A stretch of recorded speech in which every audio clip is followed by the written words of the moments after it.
Assalamualaikum warahmatullahi wabarakatuh. Salam dan bahagia. Perkenalkan, saya Beli Putri Kutasari, calon guru penggerak angkatan 11 dari SMA Negeri 8 Mataram. Video kali ini saya akan menjelaskan mengenai koneksi antar materi pada modul 2.3 coaching untuk supervisi akademik. Yang pertama, mengenai definisi coaching.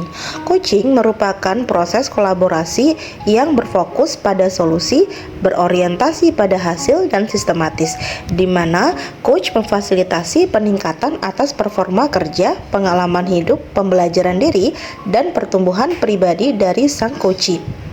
Coaching memiliki peran yang sangat penting karena dapat digunakan untuk menggali potensi murid sekaligus mengembangkannya dengan berbagai strategi berdasarkan apa yang sudah digali oleh coach. Tentunya bermanfaat mengatasi masalah yang menghambat proses pembelajaran dan menggali potensi murid tanpa mereka sadari.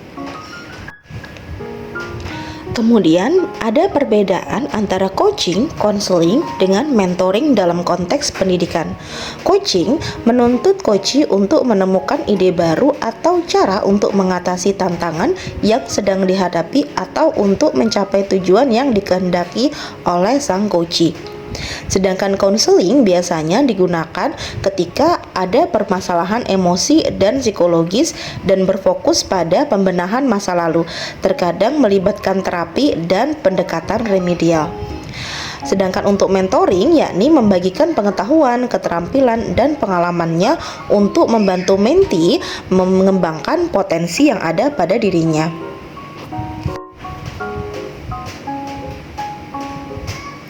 Berikutnya, terdapat 4 paradigma berpikir coaching. Yang pertama, fokus pada coachee atau rekan yang akan dikembangkan potensinya. Yang kedua, bersikap terbuka dan ingin tahu terhadap permasalahan yang sedang dihadapi oleh coachee. Yang ketiga, memiliki kesadaran diri yang kuat. Dan yang keempat, mampu melihat peluang baru di masa depan. Coaching memiliki 3 prinsip. Yang pertama, kemitraan, proses kreatif, dan yang terakhir memaksimalkan potensi. Dalam kegiatan coaching dalam supervisi akademik terdapat 3 kompetensi inti. Yang pertama, kehadiran penuh atau presence, yakni kemampuan untuk bisa hadir secara utuh bagi coachee atau sering disebut sebagai coaching presence, sehingga badan, pikiran, dan hati selaras dengan percakapan selama coaching sedang berlangsung. Yang kedua adalah mendengarkan dengan aktif, yakni coach lebih sering atau lebih banyak mendengar daripada berbicara. Dalam percakapan coaching, fokus komunikasi ada pada diri coachee sebagai mitra berbicara.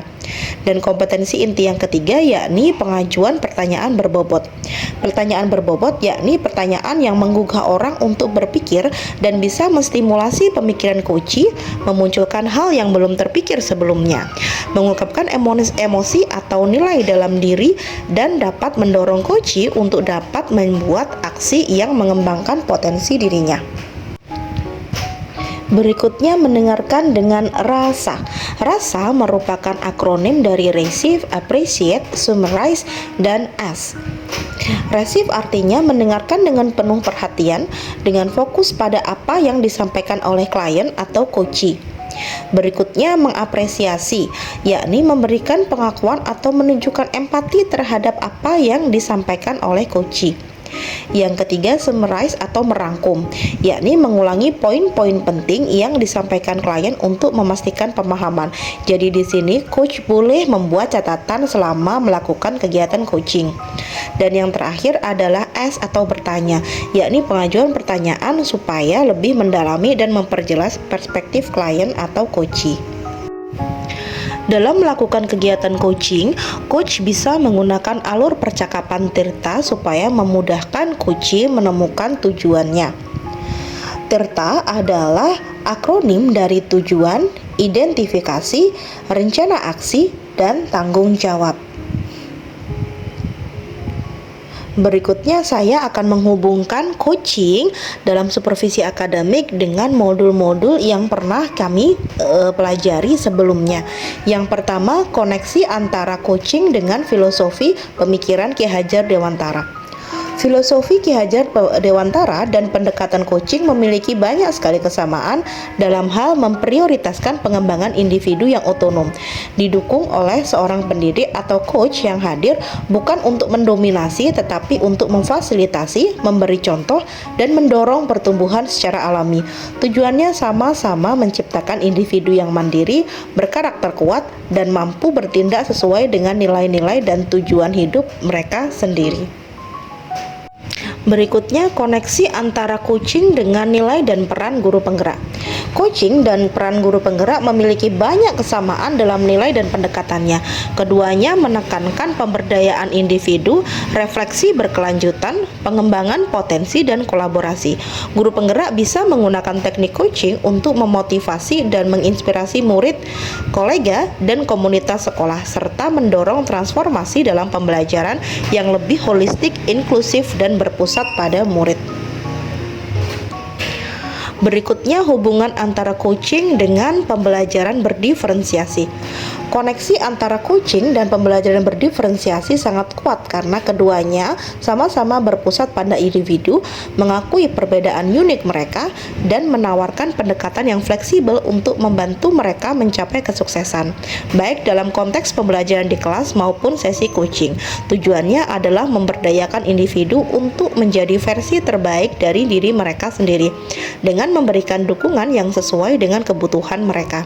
Coaching bisa menjadi alat yang kuat bagi guru dalam menerapkan pembelajaran berdiferensiasi karena membantu guru mengembangkan keterampilan mendengarkan, bertanya, dan memberikan umpan balik yang dapat memfasilitasi pertumbuhan dan perkembangan murid. Yang berikutnya adalah koneksi antara coaching dengan PSE atau pembelajaran sosial emosional. Koneksi antara coaching dengan PSE sebetulnya sangat kuat karena keduanya berfokus pada pengembangan keterampilan penting seperti kesadaran diri, pengelolaan diri, empati, dan pengambilan keputusan yang bertanggung jawab. Coaching memberikan metode yang efektif untuk memperdalam elemen-elemen PSE dengan membantu individu baik klien dewasa maupun murid untuk mengeksplorasi, memahami, dan mengelola emosi mereka, serta membangun hubungan yang lebih baik. Coach berperan sebagai fasilitator yang mendukung pengembangan keterampilan sosial dan emosional yang penting untuk keberhasilan jangka panjang dalam kehidupan pribadi dan profesional. Berikutnya, mengacu pada pertanyaan yang disediakan pada LMS, bagaimana peran Anda sebagai seorang coach di sekolah dan keterkaitannya dengan materi sebelumnya di paket modul 2, yaitu pembelajaran berdiferensiasi dan pembelajaran sosial dan emosional. Sebagai seorang coach di sekolah, saya berupaya menggali potensi dan menuntun murid saya memperbaiki lakunya, karena sebagai coach, saya wajib menuntun segala kekuatan kodrat atau potensi agar mencapai keselamatan dan kebahagiaan sebagai manusia maupun anggota masyarakat. Guru atau coach memberikan ruang kebebasan untuk murid dalam menemukan kekuatan dirinya, dan peran pendidik sebagai pamong dalam memberi tuntunan dan memberdayakan potensi yang ada agar murid tidak kehilangan arah dan menemukan kekuatan dirinya tanpa membahayakan dirinya. Berikutnya, pertanyaan yang kedua, bagaimana keterkaitan keterampilan coaching dengan pengembangan kompetensi sebagai pemimpin pembelajaran? Keterampilan coaching sangat terkait dengan pengembangan kompetensi sebagai pemimpin pembelajaran. Sebagai pemimpin pembelajaran, kita perlu mampu mengelola dan mengarahkan proses pembelajaran yang efektif dan membantu siswa sampai mencapai tujuan pembelajaran mereka. Dengan mengembangkan keterampilan coaching, kita dapat menjadi pemimpin yang efektif dan efisien, yang mampu membantu siswa mencapai tujuan dan mengembangkan keterampilan yang dibutuhkan agar mereka sukses di dunia yang terus berubah dan berkembang. Demikian koneksi antar materi pada modul 2.3 kali ini. Semoga bermanfaat bagi Bapak Ibu pejuang pendidikan. Salam guru penggerak, tergerak, bergerak, dan menggerakkan.